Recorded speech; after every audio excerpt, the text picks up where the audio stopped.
Ito talaga ang legit na pure honeybee. Sir, baka pwede na po mag-affiliate. Hehehe. Sir, sorry ang ingay ng mga alaga ko.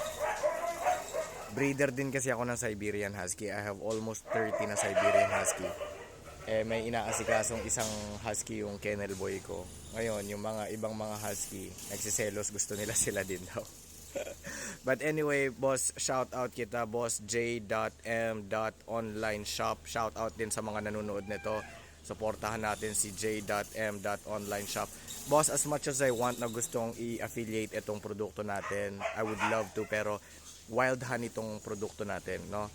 Hindi to man-made, limited lang ang stocks natin. May mga sinusuplayan tayo. Pag sinabi kong limited, ganito ho.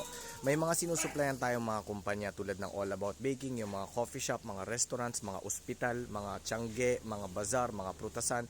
Madami tayong sinusuplayan.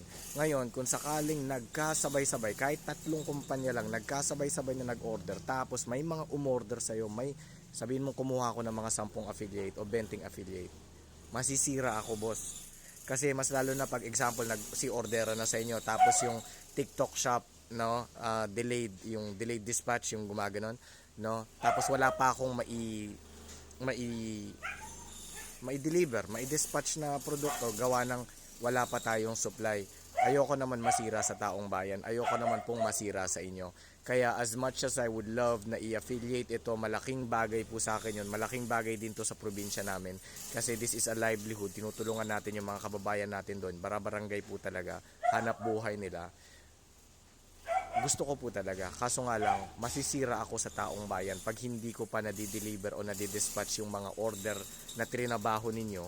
Tapos may mga umorder sa inyo, tapos wala pa akong, paulit-ulit na yung sinasabi ko. Basta yun lang yung punto, baka mabash lang ako, tapos masira lang yung produkto natin online, masira din yung pangalan ko.